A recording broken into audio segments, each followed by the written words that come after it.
Hi guys, I'm Kasha. Welcome to the channel, to my bookland, and to our coffee times together.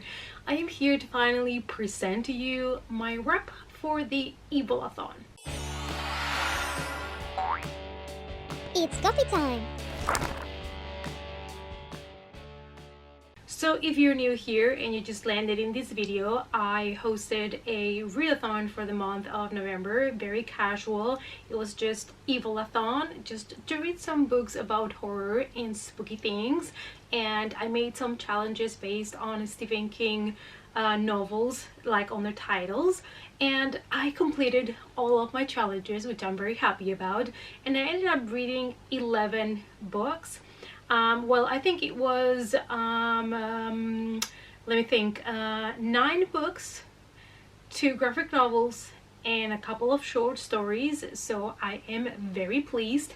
And now I'm here to present you my ranking. We're gonna start with the lowest rating to the highest one, and as always, we will do that with coffee mugs. With 2.5 coffee mugs, we have Waxworks. I'm not even gonna try to pronounce this author's name, and I read it on my Kindle because I got these from NetGalley. Now, when I requested this book, it was because I thought the premise was very intriguing. It was very cool.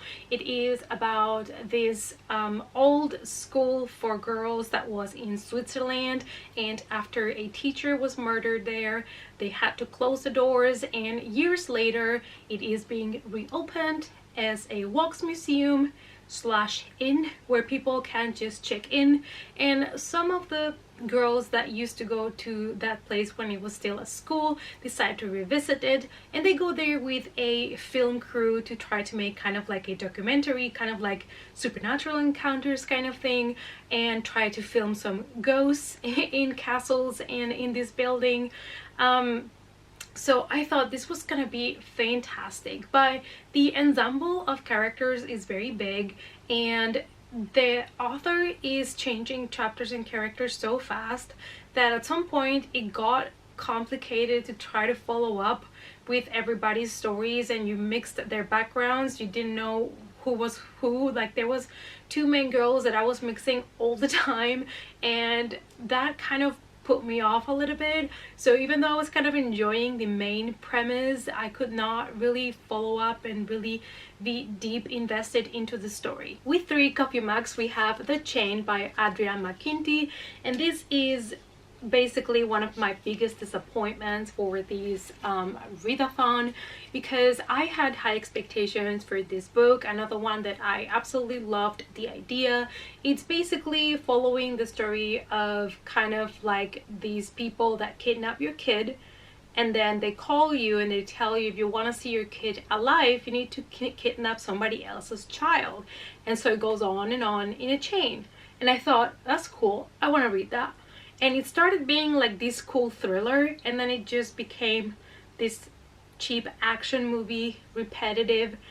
You could see the twist coming, and I was just very disappointed. Then I have a bunch of 3.5 coffee mugs, and the first one is The Boy in the Attic by David Malone, and this is, I think, the only non-fiction book that I have read this year. And like I said during my vlogs, I want to continue in 2020 reading a couple more books that are non-fiction.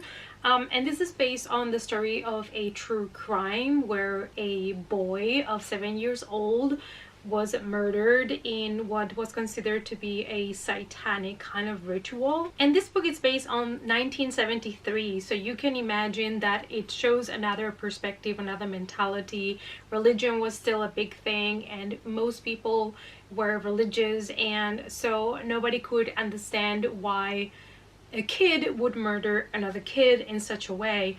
And I do enjoyed that the author gives you a big background when it comes to, you know, how it was at the time with religion, how it was at the time with the jail system, the trial. Like, everything is super well explained and backed up, which, you know, sometimes it could be a little bit slow and a little bit going on tangents, but I still enjoyed the main story. I did not like that at some points I felt like the author was using the killer a little bit for attention to provoke a little bit, because you know, with true crime stories I'm always a little bit picky. I don't like when things are sensationalizing a little bit too much the character, if that makes sense.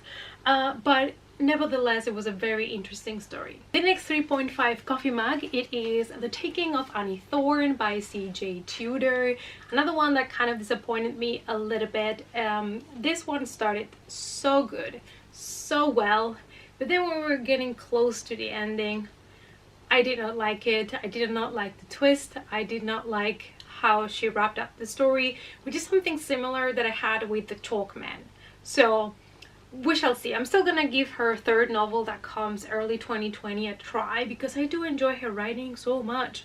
So it kind of makes me mad that I love her writing and her story, and then when I'm getting to the end, I just get deflated like a balloon that just died. That's how I felt. And it's the story of a guy that searched for a job as a teacher in his old town, because he has the feeling that whatever happened to his sister when she was a kid is happening again in the town. So he decides to go there and investigate. And the story was so good and so immersive, and the characters are amazing, and I just wanted to love it so much. But then we got to the end and it was just disappointing. The next 3.5 coffee mugs is Breed by Chase Novak. And this is one of the books that I've had on my TBR for a long time, so I'm happy that I got to it. And it's about this couple that they cannot conceive, and they're tried everything, like literally everything, and they even go to like couple counseling where they meet other couples that have the same problem, and then they realize there is a couple that got pregnant, so they ask them about it and they're very secretive about it, and they end up helping them and sending them to, I believe it was Slovakia, where they go, and they meet this weird doctor that makes this procedure on her, and she's immediately pregnant, and they cannot believe their luck, and they have twins and they're so happy. But then the twins start to grow up, and the twins start to realize that something's wrong in their family, something's not kosher. That's all I want to tell you about, because I think it's nicer if you go into the book without knowing too much. It starts very slow, and then from the middle to the end it catches up. So if you pull through the beginning, which is a very slow burn kind of book, after you hit the mid mark, you're going to be in such a wonderful trip and you're gonna enjoy it so much. There is a second book, I do own it, so I'm definitely gonna read it as well. And the last one with 3.5 coffee mugs is The Merciless by Danielle Vega. And this is a book that I mentioned I was a little bit scared going into it, because I thought maybe I will not like it. But I did enjoy it for what it was. It is a story about a girl, Sophia, that it's always changing school, so she's always having trouble to kind of find friends. And in her new school, she's surprised that the popular girls want to be her friend, and she starts to hang out with them, but realizes that they are a little bit weirder than she thought. And I don't know, it reminded me, like I said, I think I mentioned this on my vlog as well, it's a little bit like My Best Friend's Exorcism. So I think if you like that book, you will like this one as well. And the very end, the last like 100 pages, 50 to 100 pages, was what wrapped it up for me, and what makes me now want to keep on reading the series. At the beginning, my only like complaint about this book is that the action started kind of fast, and we didn't have really much time to spend with all the different girls and the characters and really kind of develop our relationship and care for them, so that when they're in danger, we're really like scared for their lives. Like, it felt a little bit more like unpolished in that sense, but it might be that, you know, in the other books we are getting more and more immersed in the story. Then I read a graphic novel that I gave 4 coffee mugs, and that is Ion by Ludovic Rio. I got this one from NetGalley, and I'm happy that I got it because it's a little bit sci-fi combined with a splash of horror, and I really enjoyed it. It's the year 2312, and it's a future where we're living together with androids, and there is this woman that was in hypersleep, and she is woken up because there is a distress signal, so she decides to go and investigate what's happening. And that's all I'm gonna tell you.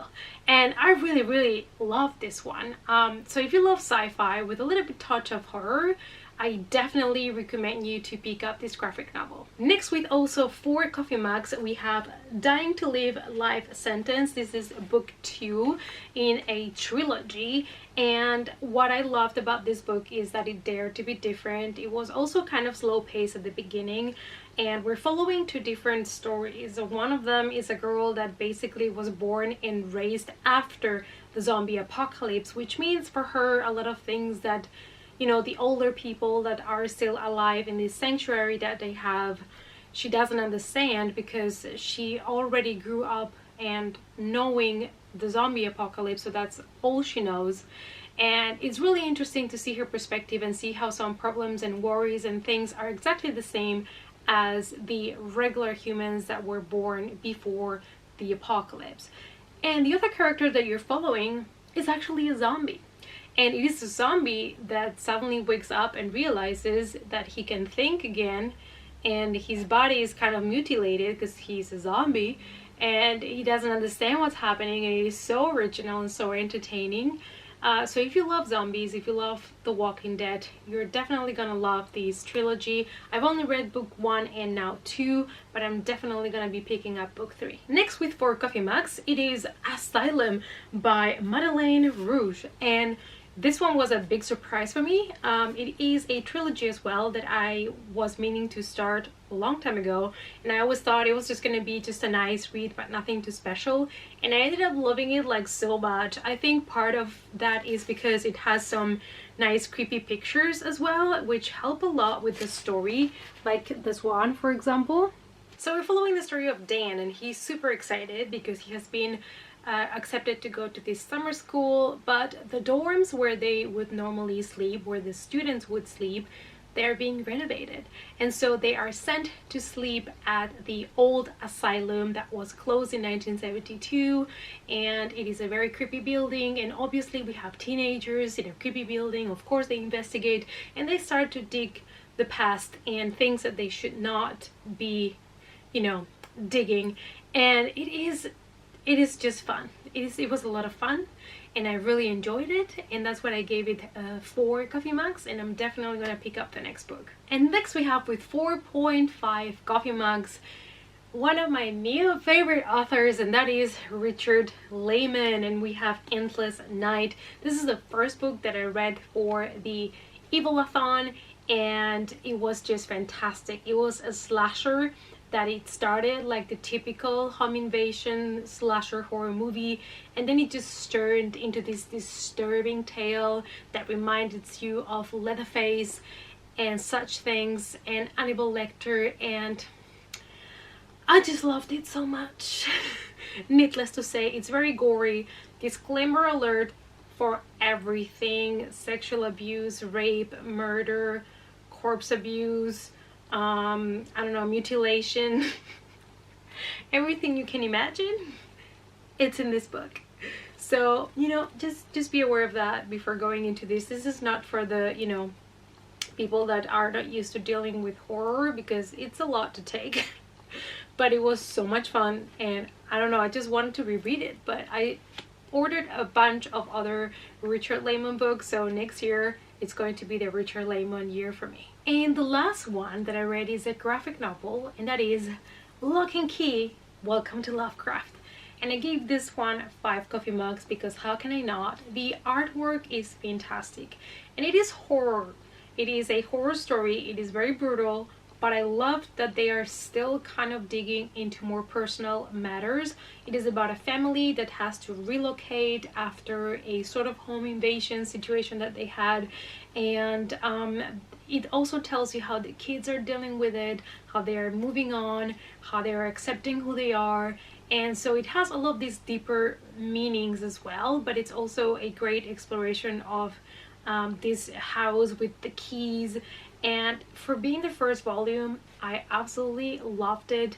And if you love horror, you love Joe Hill, you're definitely gonna love it. And the very last thing that I read, but I did not give a rating yet because I have not finished it, is a couple of stories from this book here, Unnatural Creatures by Neil Gaiman. It is stories chosen by Neil Gaiman, and I got this book for the Monster-a-thon and already read 3 stories, and now I read 3 more, so I still have a couple left so that I can complete the book and give it a rating. I'm really enjoying it, but it's not my favorite compilation of horror stories that I have ever read, but it's still pretty good.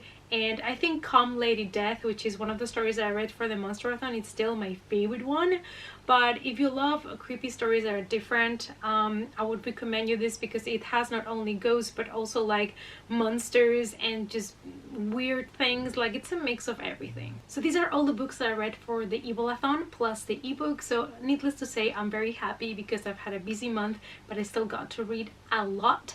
And I am so thankful for all of you guys that have been supporting this readathon, commenting on my vlogs, participating by reading horror books, and you know, tagging me on Twitter, and everybody that has done a wrap-up video. Like, I really appreciate it from the bottom of my heart, and I'm so happy that we can read some horror together. I'm definitely gonna keep the Evil-a-thon alive next year, so you know, keep looking for those horror books that you would like to read, and I'll think of new challenges that we can all, you know, try to reach together. Thanks so much for watching, you guys. I really appreciate your support. Please give the video a big thumbs up. Also, let me know which of these books have you also read, what were your thoughts on the book, and what was the best book that you read in the month of November. Let me know down below. And if you're new here and you don't want to miss any more coffee times, click on the subscribe button.